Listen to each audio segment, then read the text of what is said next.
Falando de Jonas, filho de Amitai,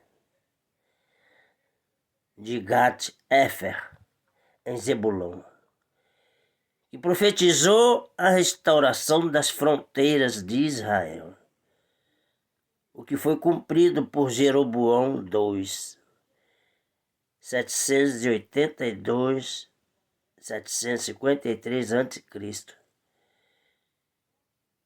Segunda Reis 14:25.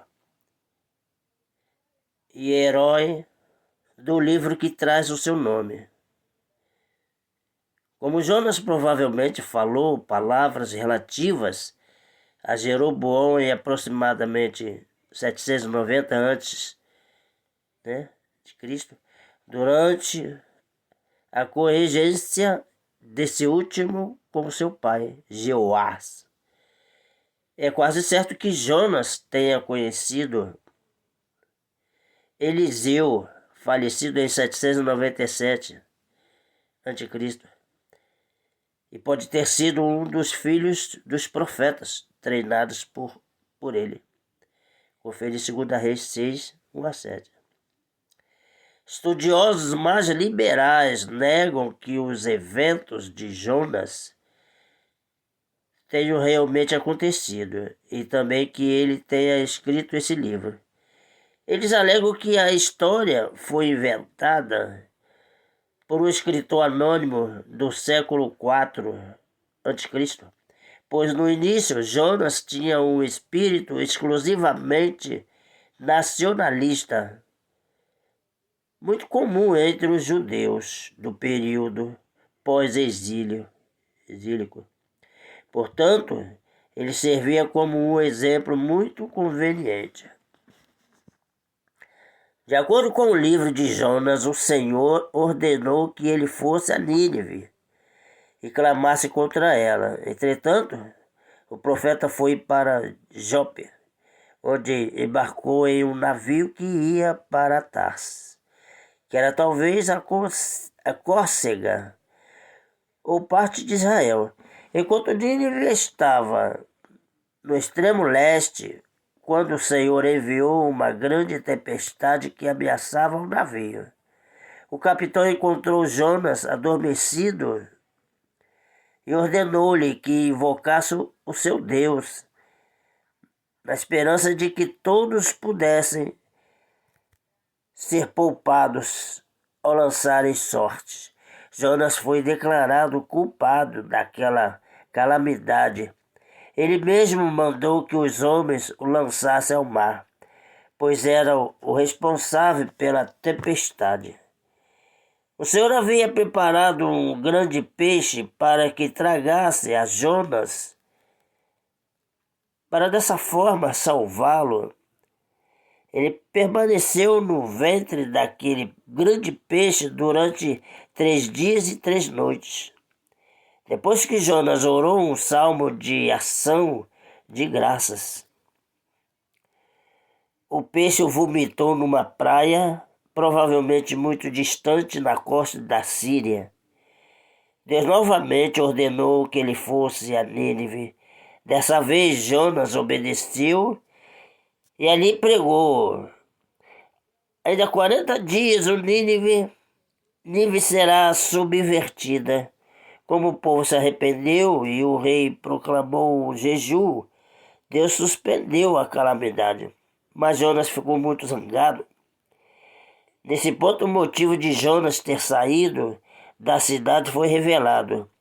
Isto é, ciúmes ou antipatia em relação ao povo pagão, que era inimigo de seu próprio país. Ele disse que, sabendo que Deus era bondoso, ele desistiria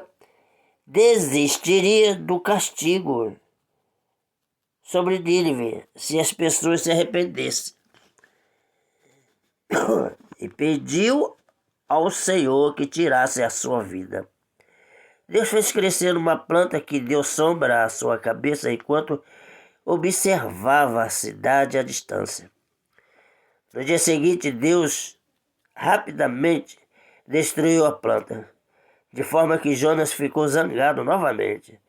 e mais uma vez pediu para morrer, usando como exemplo a piedade de Jonas para com a planta,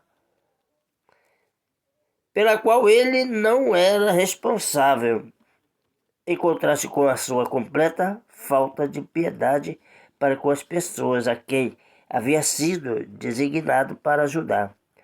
O Senhor lhe ensinou que era moralmente correto que ele tivesse piedade do povo de Nínive.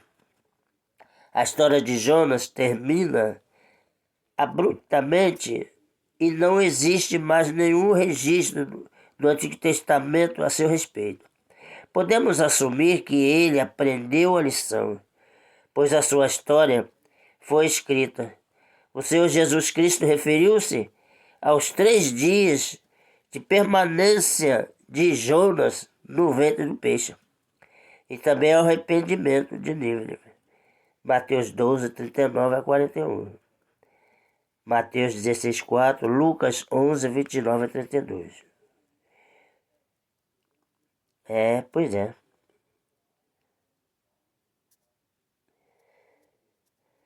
Aqui ainda continua falando de Jonas. Livro de colocado em 5º lugar entre os escritos dos 12 profetas menores. O livro de Jonas é talvez o mais conhecido de todos. Ele é ao mesmo tempo o mais apreciado e também o mais controvertido. Agora vem falando sobre a história. O principal problema da crítica desse livro é a sua historicidade. De forma quase unânime, ele é proclamado pelos conservadores e negado pelos liberais. E é da solução desse problema que depende a maioria dos outros problemas desse livro. O fato é que o estilo e a linguagem usados fornecem todas as provas de uma narrativa história e tantos judeus. Confere Tobias 14.4 SS. JOS, não sei se é José, Antigo 10.1.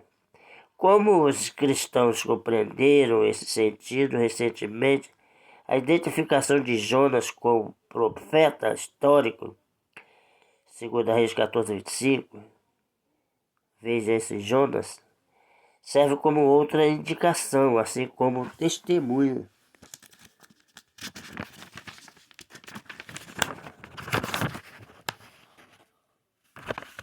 Assim como, fala muito de Jonas aqui, testemunho de Jesus Cristo, Mateus 12, 38 a 41. Mateus 16:4, Lucas 11, 29 a 32. A história dos 3 dias e 3 noites de Jonas no ventre do grande peixe e o arrependimento de Nínive eram fatos aceitos não só por Jesus, que a eles referiu-se, mas também pelos escribas e fariseus, com que ele o mencionou como sendo um sinal. A alegação de que Jesus estava sendo complacente com a ignorância histórica de sua audiência não é muito convincente, pois isso resultaria no argumento clínico que diria que Jesus não poderia estar certificando a sua historicidade se este não tivesse sido um fato histórico. Além disso, deve-se ignorar o fato de que um sinal de ficção provavelmente nunca seria oferecido por Jesus como resposta suficiente nos escribas e fariseus,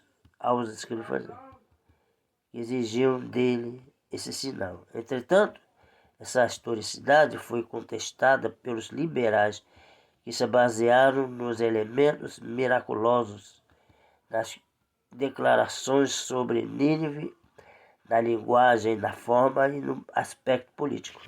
Embora esse livro tenha sido rejeitado como mitológico, simbólico ou fictício, Seu caráter alegórico e parabólico tem sido sugerido muitas vezes pelos não historicistas.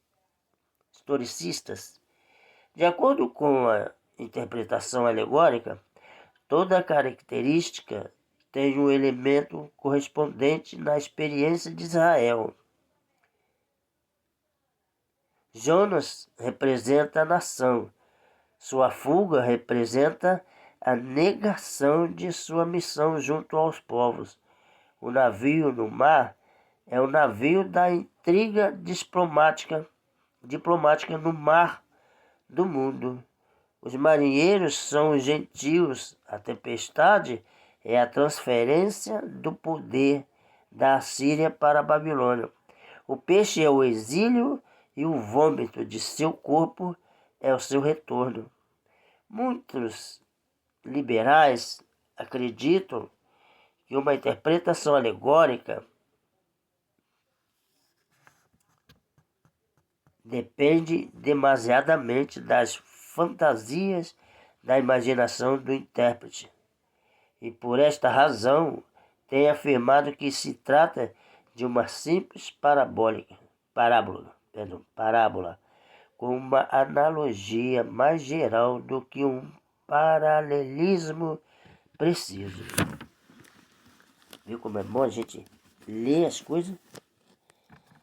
Vamos ver a autoria. Aqueles que reconhecem a historicidade deste livro geralmente aceitam que Jonas foi o autor de sua própria história.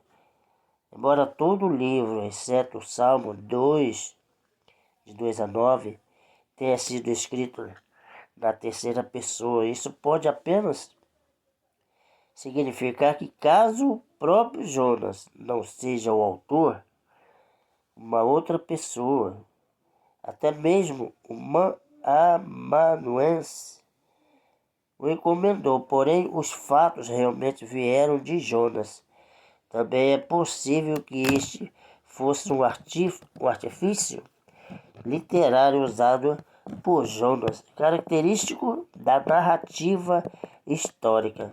Moisés sempre usava a terceira pessoa quando fazia referência a si mesmo em Êxodo e Deuteronômio. O Salmo pode ter sido uma unidade literária do poeta, no qual a primeira pessoa foi conservada por causa de sua especial natureza pessoal. Entretanto, muitos liberais acreditam que o Salmo tenha vindo de uma pena completamente diferente da do autor anônimo.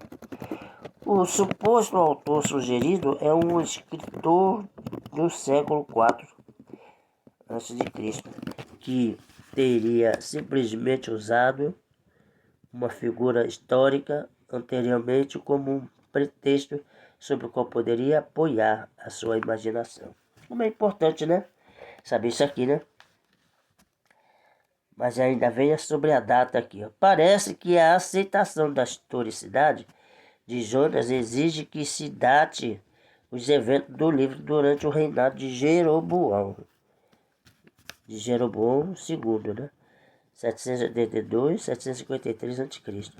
É provável que esse livro tenha sido escrito antes de 745 a.C., quando os assírios, sob Tiglat-Pileser III, recuperaram o domínio sobre o Oriente Próximo.